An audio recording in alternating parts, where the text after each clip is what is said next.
பொதுவான ஒரு கருத்து உண்டு. இடைத்தேர்தலால் என்ன பெரிய மாற்றம் வந்துவிடப் போகிறது என்கிற எண்ணம் மக்களிடத்திலே எப்போதும் இருக்கும். எடுத்து சொல்லுங்கள், இந்த தேர்தல் வெறும் இடைத்தேர்தல் இல்லை, இது ஒரு விதமான புது தேர்தல். இந்த இடைத்தேர்தல் வர இருக்கிற பொது தேர்தலுக்கான முதல் தேர்தல் என்பதை சொல்லுங்கள். நாம் பெறப்போகிற வாக்குகளின் எண்ணிக்கையினுடைய வித்தியாசம் இந்த ஆட்சியை வீட்டுக்கு அனுப்ப போகிற தேர்தல் இந்த தேர்தல். இதிலே வருகிற பெருவாரியான வாக்குகள் தான் அடுத்த பொது தேர்தலுக்கு அடித்தளத்தை அமைத்து கொடுக்கும். அது மட்டுமல்ல, தப்பி தவறி யாராவது தொப்பிக்கு வாக்களித்தால் மறுபடியும் அடுத்து ஒரு இடைத்தேர்தலை நடத்த வேண்டி இருக்கும் என்பதை எடுத்து சொல்லுங்கள். 28 கோடி அந்நிய செலவாணி வழக்கில் அபராதம் விதிக்கப்பட்டு வழக்கை தள்ளி வைக்க வேண்டும் என்று நீதிமன்றத்திலே கேட்டபோது நீதிமன்றம் சொல்லி இருக்கிறது, நாங்கள் தமிழ் இலக்கியத்திலே படித்திருக்கிறோம், ஒட்டக்கூத்தனுக்கு இரட்டை தாழ்பாள் என்று. அதுபோல நம்முடைய டிடிவி தினகரன் அவர்களுக்கும் நீதிமன்றம் இரட்டை தாழ்பாளை போட்டிருக்கிறது. வழக்கை தேர்தலுக்கு பிறகு நடத்த வேண்டும் என்று மனு கொடுத்தார்கள். இனிமேல் ஒவ்வொரு நாளும் வழக்கு நடக்கும் என்று நீதிமன்றம் சொல்லி இருக்கிறது. பேசாமல் இருந்தாலாவது 10 நாளைக்கு ஒரு முறை வழக்கு நடக்கும். தினந்தோறும் வழக்கு நடத்த வேண்டும் என்று சொல்லி இருப்பதே மிக விரைவில் தீர்ப்பு வர இருக்கிறது என்பதற்கான அடையாளம். எனவே இன்னொன்றையும் நான் சொல்லுகிறேன், பன்னீர்செல்வம் அவர்களினுடைய அணிக்கு வருகிறேன். அதற்கு முன்னால் இவர்கள் கணக்கை நாம் முடித்தாக வேண்டும். நீங்கள் உங்கள் கட்சியின் மீது உண்மையிலேயே உங்களுக்கு நம்பிக்கை இருந்தால், தொப்பி வைத்துக் கொண்டு அலைகிற அருமை நண்பர்களே, உங்கள் கட்சியின் பொதுச் செயலாளர் சசிகலா படத்தை போட்டு மக்களிடம் ஓட்டு கேளுங்கள். ஏன் அந்த படத்தையே காட்டுவதற்கு நீங்கள் யாருக்கும் துணிச்சல் இல்லை? அவர்தானே சிறையில் இருந்தாலும் வெளியில் இருந்தாலும் உங்கள் கட்சியின் பொதுச் செயலாளர்.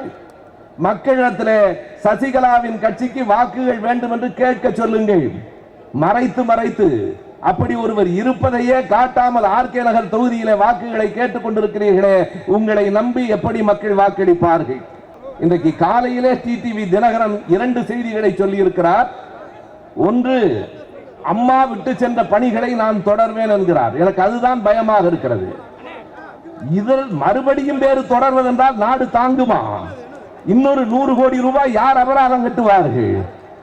இன்னொன்றையும் அவர் சொல்லி இருக்கிறார், நான் ஆர்கே நகர் தொகுதியில வெற்றி பெற்றால், கவனித்துக் கொள்ளுங்கள், ஆர்கே நகர் தொகுதியில வெற்றி பெற்றால் இந்த ஆர்கே நகரை இந்தியாவிலேயே முதல் மாநிலமாக ஆக்குவேன் என்று அறிவித்திருக்கிறார். ஆர்கே நகர் எப்போது மாநிலமாகிற்று என்று எனக்கு தெரியவில்லை. ஒருவேளை வெற்றி பெற்றால் தினகரன் தமிழ்நாட்டிலிருந்து ஆர்கே நகரை பிரித்து விடுவாரோ என்னவோ.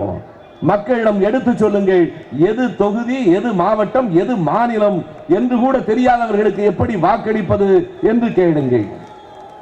அடுத்ததாக திரு ஓபிஎஸ் அவர்கள் ஒருவேளை திரைப்படத்தில் நடிக்கப் போயிருந்தால் சிவாஜி வாய்ப்பை இழந்திருப்பார். நண்பர்களே, அத்தனை பெரிய நடிகர். அவர் என்ன சொல்கிறார் என்றால், அம்மாவின் ஆன்மா என்னிடம் பேசியது, சசிகலாவை ஆதரிக்காதே என்று அம்மாவின் ஆன்மா சொன்னது என்கிறார்.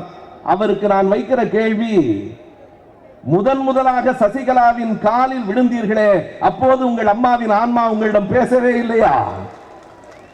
முதலில் அதனை காலிலே விழுந்து அடுத்தவனை விட வைத்தவர் பன்னீர்செல்வம் தான். பன்னீர்செல்வத்துக்கு என்று தனி வரலாறு உண்டு. அந்த அம்மையார் உயிரோடு இருந்த போது காரிலே உட்கார்ந்து இருக்கிறார், இவர் கீழே இருக்கிறார். அந்த காரில் இருக்கிறவரின் உருவம் தெரியவில்லை. கார் டயரை பார்த்து கும்பிட்ட உலகத்தின் முதல் மனிதர் பன்னீர்செல்வம் தான். அவர் சொல்லுகிறார், சசிகலாவிடம் போகாதே என்று அம்மாவின் ஆன்மா சொல்லிற்று என்றால், சசிகலாவின் காலில் விடுகிற போது உங்கள் அம்மாவின் ஆன்மா பேசவில்லை. சசிகலாவை பொதுச் செயலாளர் பதவிக்கு நீங்கள் முன்மொழிந்தீர்களே, அப்போது உங்கள் அம்மாவின் ஆன்மா பேசவில்லை.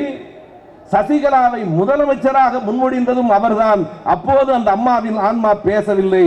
எப்போது இவருக்கு முதலமைச்சர் பதவி இல்லை என்று ஆயிற்றோ, அப்போது அம்மாவின் ஆன்மா சாவகாசமாக அவரிடம் பேசுகிறது.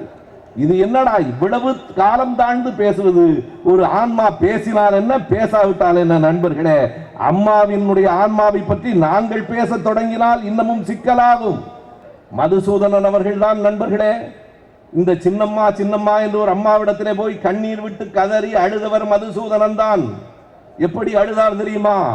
காப்பாத்துங்கம்மா, நான் ஏதோ அவருக்கு உடம்பு சரியில்லையோன்னு நினைச்சேன்.